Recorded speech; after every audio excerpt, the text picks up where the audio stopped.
This is Under Review, the show that talks about Colorado sports with a sprinkling of national sports stories as well. I'm Jordan Long. The Major League Baseball Hall of Fame announced the class for 2024. It includes Adrian Beltre, Joe Mauer, and Todd Helton. To get into the Baseball Hall of Fame, you need 75% of the baseball writers to cast their vote for a player. Adrian Beltre ended at 95.1%. Joe Mauer at 76.1%, and Todd Helton at 79.7%. Now, I'm just focusing on Todd Helton. Helton was the best player in Rockies history, playing 17 years for Colorado, which is unheard of, especially with free agency.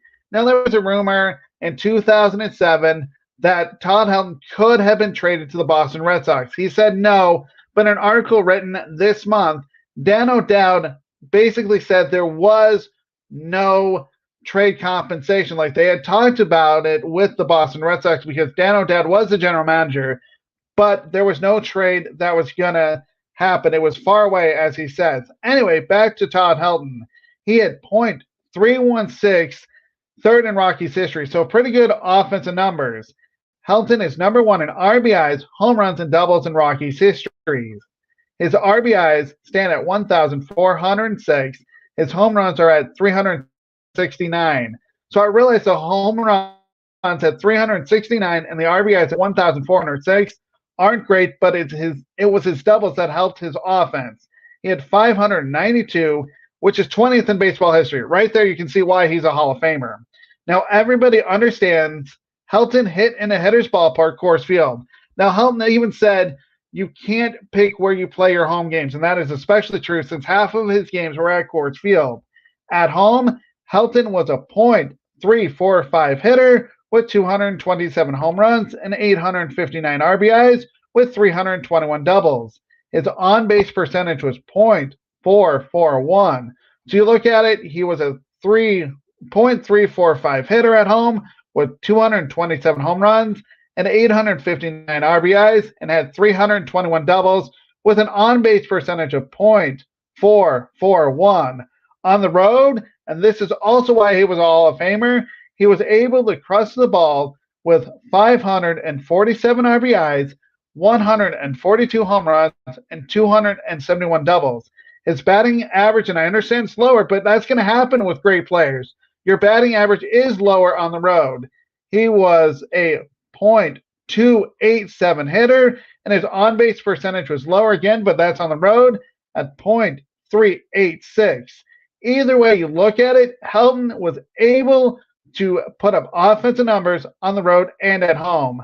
The idea that he was only good at Coors Field doesn't make much sense.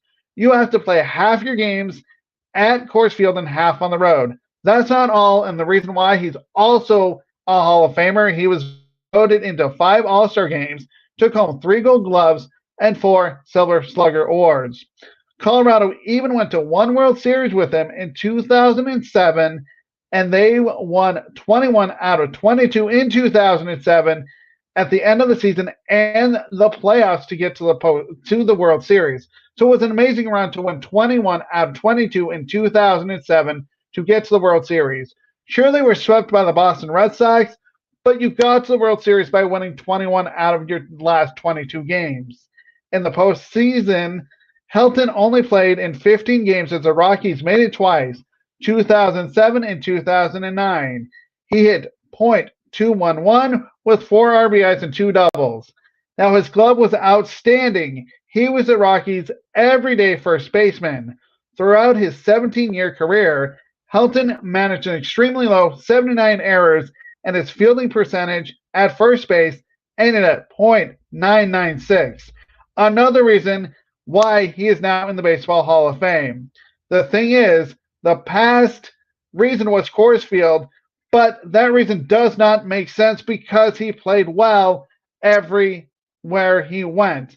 Now, hopefully that argument is dead, but if you look at the few years, his voting went up. In his first year in 2019, he was at 16.5%. So that was in 2019. He had 16.5% of the ballots. In 2020, it went up to 29.2%. 2021, 61.8%. Last year, or I should say 2022, 52%. Last year, and I expected him to be in the Baseball Hall of Fame, but he missed it as he was at 72.2%, or he missed it by 2.8% of the vote. This year, he is finally in. Now, I understand the Baseball Hall of Fame is filled with great players. The way I look at any Hall of Fame is, can you write history without that player? The truth is, you can't write baseball history without Todd Helton, especially Colorado Rockies history. He was the face of the Colorado Rockies. Congratulations again to Todd Helton. This was long overdue. Now, hopefully, with Helton's case, voters will look at Coors Field and say, you know what, that doesn't matter. We'll look at more Colorado Rockies players as what they did as a whole. In fact, one is going to be up next year, and that's Troy Tulowitzki. Now, do I believe that Troy will get in? No, but then again, you never know. But hopefully this Coors Field debate is debunked, and it shows that you can have a Hall of Fame player when you play half your games at Coors Field. We're going to move on to the AFC and NFC title games, or championship games. In the AFC championship game, it's the Baltimore Ravens, I should say. So the AFC championship game is the Baltimore Ravens. I should say it's the Baltimore Ravens hosting the Kansas City Chiefs. Baltimore is a 3-point favorite. Last week, Baltimore was tied at 10 with the Houston Texans at halftime. In the second half, they rolled and showed what kind of team they were with 24 points and didn't even allow the Texans to score. They rolled 34-10. Kansas City, though, they were in a much closer game as they needed a missed field goal from Tyler Bass with 1 minute and 47 seconds left to escape with a 27-24 win over Buffalo. Now, really, even had Bass made it, Patrick Mahomes would have had a minute 47 to actually go down the field. Even if it was tied, I think Buffalo still loses that football game. Anyway, if you look at Kansas City and Baltimore, these teams play similar styles on offense. Lamar Jackson, the quarterback of Baltimore, and Patrick Mahomes can pass it, but they use their feet a lot. Defenses can't blitz them because Jackson and Mahomes take off for first downs. Each defense needs to have a spy so that those quarterbacks can't run. Defensively, and this is for both defenses, when you force third downs on these offense, you have to make a stop. If not, the drive will keep going and that will tire out the defense. This game comes down to which offense can control the clock and convert the third downs. Converting will allow that offense to stay on the field while the other offense just sits and waits for their turn. I'm going with the Ravens in a close game. The NFC title game is the Detroit Lions versus the San Francisco 49ers. San Francisco is a 7.5-point favorite. The Lions are a great story because this is the furthest they advanced to the playoffs since 1992. They were beaten by Washington in the NFC title game that year, 41-20. Washington would end up winning the Super Bowl 26, beating the Buffalo Bills 37-24. Back to this game. The Lions need to blitz on defense. They have totaled 6 sacks in the playoffs so far. Blitzing and putting pressure on Brock Purdy will make him feel uncomfortable. Purdy may hold on to the football for a few seconds longer, which will allow the Lions to sack him. If not, that pressure may force turnovers. Also, the big key for them is stopping the running game of Christian McCaffrey. On offense, Goff needs to do what he's been doing. He avoids the big turnover and doesn't have any in the playoffs. San Francisco will try to change that. For the 49ers, use Christian McCaffrey early and often.